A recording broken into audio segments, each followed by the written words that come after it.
Yo, what is good, guys? It's JDL, and today is my annual, not really annual, because I haven't really, been doing rebuilds up until recently again, but my, what used to be annual, wish list for future 2K games. Now, I'm not going to say 2K22, because obviously I'm dropping this video like a week before the game comes out, but the thing is, honestly, I don't even know if they'd have time to add this for 2K23 with all this stuff that goes on with game development. I don't know. I feel like with sports games, they either have to drop the same game because they have no time to make the new game, or they change a lot of things like Madden 22 did, and it's like not polished at all because they don't have time to polish it. But either way, here's just things I want to see in future NBA 2Ks in terms of the rebuild mode. Number one thing would be fixing the simulation engine. I don't think the simulation engine is terrible per se, but there are some huge flaws with it. For example, I think everyone knows that big men are just way too valuable in the simulation engine. This has been a problem that's going back for a few years now. Now, obviously, in the real NBA, a lot of teams are playing small ball. Small ball tends to be the predominant kind of meta of today's NBA. Obviously, Giannis in the Bucks just won a championship with him playing pseudo,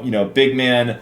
Denver with Jokic was a dominant team. They made the Western Finals 2 years ago. Sixers with Embiid. But those kind of three teams, Lakers with AD, they've been really successful the last 2 years, but the kind of trend overall for the NBA has been small ball. The Warriors were a small ball team. The Raptors, they played with Gasol, but they also were able to downsize. Even the Lakers, they moved AD to the 5 a lot of the time. It just feels like big men are a little too valuable because, and the other thing about a lot of these teams, they're putting AD at the 5, LeBron at the 4. Even that is kind of like a small ball lineup. The Sixers, for example, they play Tobias Harris at the 4 a lot of the times. Tobias Harris is really more of just a big small forward. Playing two big men at once in real life, it almost never works. The Lakers were able to do it with Dwight, JaVale and AD, but that's like a really unique case. Usually in today's NBA, when you have two big men and neither of them are big-time shooters or playmakers like that, you end up with a lot of spacing problems, and ultimately the offense fizzles out. Teams like to spread it out, which kind of makes big men not as valuable with their help defense if you're attacking them on the perimeter. So I would like to see lineups in NBA 2K when two centers are being used at the same time just not be very successful. For example, in almost every rebuild I do with modern rosters, the Cavaliers will just roll with Evan Mobley and Jarrett Allen together, and they almost always just dominate.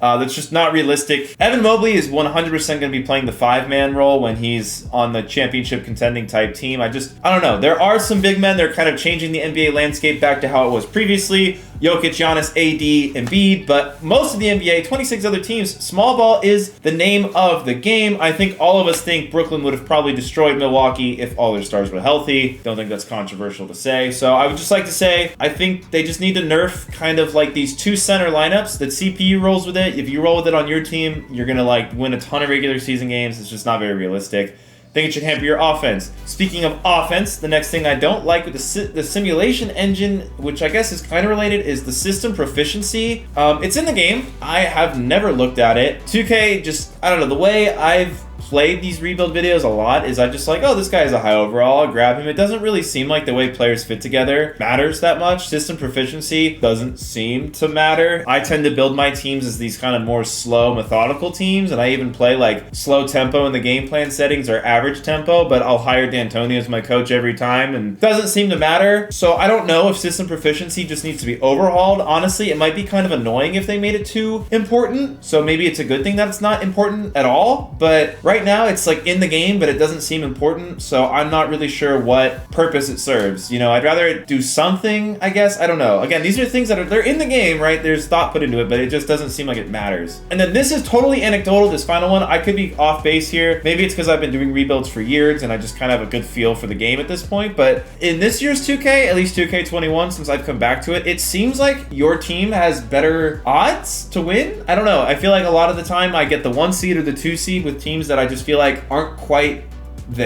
all there. For example, in a lot of my rebuild videos, the Brooklyn Nets missed the playoffs in the first year when they still have Kyrie, Durant, Harden, and I'll have teams nowhere near as good as that team, but, I'll just value a center. Again, going back to big men being, I think, a little too important. And yeah, I don't know. It just seems a little strange to me, the way the game has the sim engine. I don't know. I think the sim engine just maybe needs an overhaul. Here is my next wish list for improvements: game planning. So right now in the game plan, you can play through star, get shooters open, play through the post, attack the paint. I will be honest, I have not experimented a ton with it, but from my experience of doing this for years, the only two worth doing are neutral game plan and play through star. Every time I've gone get shooters open, the team seems to do terribly. Again, I think this is because the sim engine maybe just values rebounding and tall defenders a lot, and so shooting is maybe just not the move. But when you look at people's stats, a lot of guys in the simulated games are shooting like 45% from three, so I'm not really sure, but I want more options for creating a game plan. One thing I would love to see in the game plan is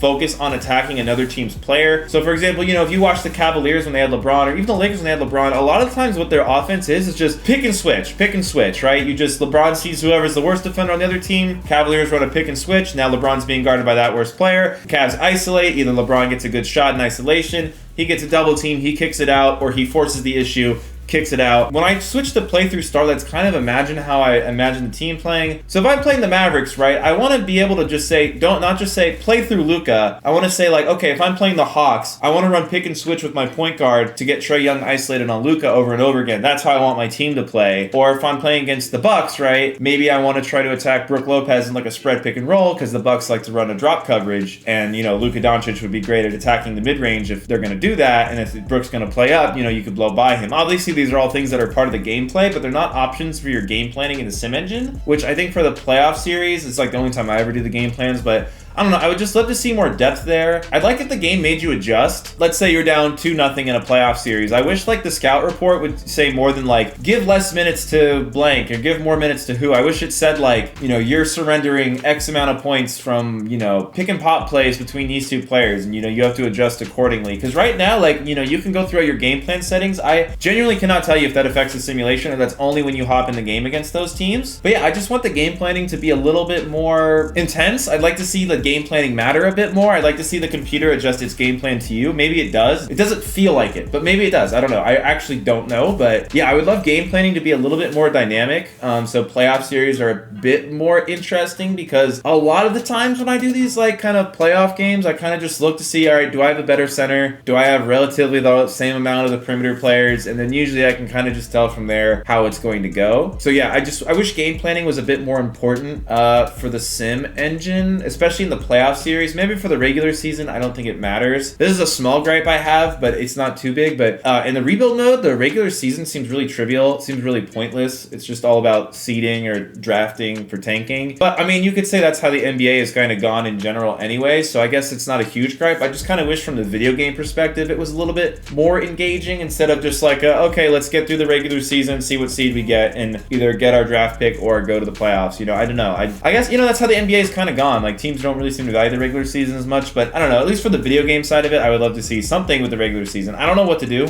Don't have a suggestion here, but I'm sure people working on the game have some ideas. Okay, next up is progression. Now, this is another thing that I think is kind of like an issue with the game, but it's also not entirely unrealistic. And this is a problem with like every sports game, is if you're in a franchise mode that's going 5, 6, 7 years deep, like the league is always oversaturated with really, really good players. Like right now, I think in NBA 2K21, there's probably over 120 players 80 overall or better. When I used to play NBA like 2K10, 11, there were not that many players 80 overall, but the thing is, the NBA is way more talented right now than it was 10 years ago, right? Like the mid-2000s is considered a really low point for talent in the NBA, and right now we're in the absolute peak of NBA talent. I know people will say the 90s was more physical, yada, yada, yada. They don't know what the fuck they're talking about. Okay, the NBA right now is the best it has ever been in terms of player skill. There's issues with refereeing and too many foul calls, but in terms of just how good the average NBA player is right now, it's not even close. There's no year better than now. You look at the rookies, Cade, Jalen, Scotty, all of them are coming in and just dominating the Summer League. Like, I know it's Summer League, but I don't know. The NBA is getting ridiculously talented, and I don't think that talent curve is being reflected in the ratings really well. And that's another thing that's kind of confusing, is like, you get a few years into your my NBA, and literally every team has got a roster of like 10 players, 80 overall or better. Like, I kind of feel like 80 overall is kind of the bar for like, this is a pretty good player, sub all-star level player. player. At least that's how I've always kind of interpreted it going back to when I played these games as a kid. And I don't really know what 2K can do. I do think they need to add some more regression into the game. I feel like players regress way too slowly. And the way regression is handled is a little bit annoying because the regression applies after free agency. A lot of the time you'll sign a guy in the offseason who's like a 77 overall. They'll drop to a 73. It just feels like regression kind of happens in an annoying way and not in a realistic way. So I'd love to see 2K kind of come up with some sort of curve or maybe just overhaul the entire rating system to have a better rating spread right now, because I just feel like there's too many guys above 90, too many guys above 80, and while they deserve to be above 80, it might just be time to, you know, add more gap between these players who are all pretty close. I mean, that's the thing with the NBA is like, if I asked you to make a top 5 list, it's probably going to be completely different than someone else's top 5 list. Like right now, I think there's legitimately 8 or 9 players you could argue are top 5 players in the NBA, which is crazy. I don't think the NBA's been like that since I started watching. I really like 2010, I don't think there was more than 6 guys you can make the argument for. Like 2015, don't think there was more than like 6 or 7 guys. Now, like legit, you could make an argument for LeBron James, Kevin Durant, Giannis Antetokounmpo, Joel Embiid, Jokic, Stephen Curry, James Harden, Damian Lillard even. Like, there are so many good dudes. I'm probably forgetting somebody. Like, there are so many good dudes in the NBA right now. It's crazy. And I don't know, maybe the ratings...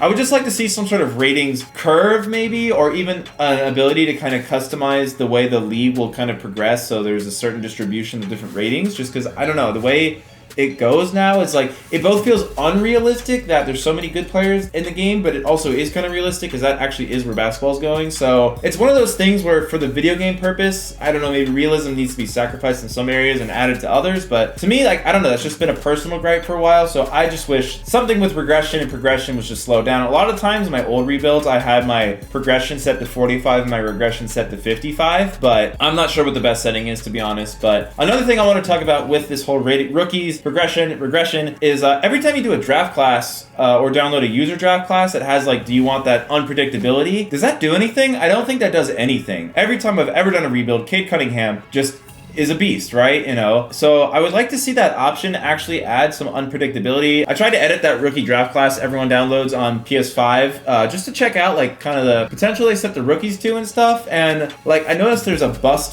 chance set to 10% on Cade, and it just doesn't, I've never seen it hit. I've never seen him bust out. So I don't know like if 2K just needs to make this unpredictability thing stronger, but I would love to see that, just because a lot of the times I do rebuilds, you know, it's kind of like, okay, Moses Brown is the cheap, affordable center this year. You know, like 2 years ago, Mitchell Robinson used to be that guy. It's like Cade Cunningham, he's always going to be like a 94 after a couple years. Jalen Green's going to be like a whatever. It's like that unpredictability thing, it just doesn't seem to be strong enough. So I'd love to see them like strengthen it. I think that'd be really cool if they made the game more unpredictable. And as an unpredictability thing, so Madden 22 came out, and I have only played it a little bit, but they do have some RP elements added to it. Now 2K kind of sort of had this in the My GM mode, which is different than the My NBA, obviously. But I'd like to see this in My NBA too as a setup option. Is just these RP elements. For example, in Madden, I signed an older player, and a couple games into the season, I was like 1-3, and he came to me and he was like, I don't know if I want to play anymore. My heart's not in the game.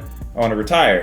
And, you know, like, you just don't see things like that in 2K. You don't really see people requesting a trade. Like, if you're bad 2 years in a row, like, I don't know. This might be a bad example given how Bradley Beal's been in real life, but, you know, I did a Wizards rebuild a couple, you know, weeks ago, and, you know, we tanked the first year, you know, we're bad the next year, and there's no thing where Bradley Beal comes to me and he's like, hey, I'm in my prime, let's build a championship team or trade me. You know, and it's one of those things that, you know, there's no realistic way to do it. Obviously, Bradley Beal would never come to you and be like, win 8 games in a row, or I want to leave. But I would like to see just something like that in the game. Like, I don't know, I feel like if you're tanking with a bad player in your team, I'd love to see it. If you have a player who, I don't know, it might be kind of cool if 2K added things where like you're playing as the Timberwolves and Karl Anthony Towns is like, hey, I want you to trade for Ben Simmons, he's one of my friends, or something like that. You know, I think that would be kind of interesting. Obviously, I think that's something you should be able to turn on and off, but I'd love to see it just to make the rebuilds more varied between builds, because right now it feels very samey because, you know, you are playing in the same NBA year every time. Like, Moses Brown is a cheap center on an affordable contract, and Mitchell Robinson is somewhat tradable for, and like, the game would be, it'd be nice if there were just more elements we could throw into the game to make it more varied. My final 2 things are really small. Setup, there's just some things, like really small things, quality of life things. I think if you turn on a fantasy draft, for example,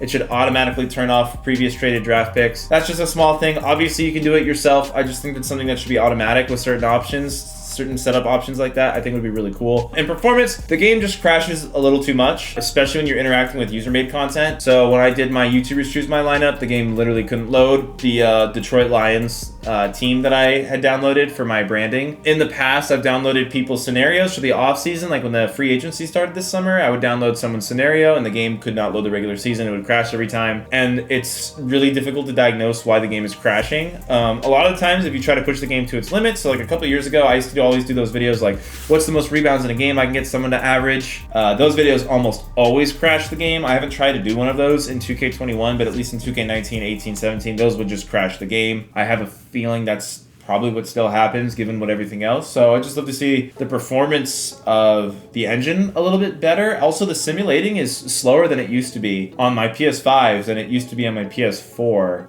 And it used to be really fast. And then one year it just got slower. I want to say on 2K19 or 20, it just got a lot slower. I don't know why it is. It just has never gotten fast again from them. So those are kind of my big wish list things for future 2K games. Just really fixing the sim engine and adding more importance to the game planning, making coaching a more important aspect of my NBA. I would just love that. Because right now, it doesn't matter. You can throw together whatever kind of team you want. If you have a good enough overall and a good enough big men, you can pretty much win every year. I would just love to see it. I'd love to just see, you having a chess match with the computer when it comes to coaching. I think that'd be a lot of fun. Maybe that could be like a turn on or turn off mode, how in depth you want it to go. Because one thing I really like about the 2K rebuild mode is if you play it really in depth, you do the player mentorship, you do all that, you can get a lot out of the 2K rebuild mode. It's pretty robust, but it's also nice because you can play it really casually and have a good experience either way. That's what I think is really cool about 2K's rebuild mode. So I just love to see them go even further with it. And yeah, that's my wish list for future 2K games. Hope you guys enjoyed the video. I know this is basically me just rambling, but let me know what you guys want to see in future rebuild modes as well. I hope you all are having a great day. 2K22 is around the corner. I'm excited. I'm going to hop back on my team for that as well. And maybe I'll see you guys online. Peace.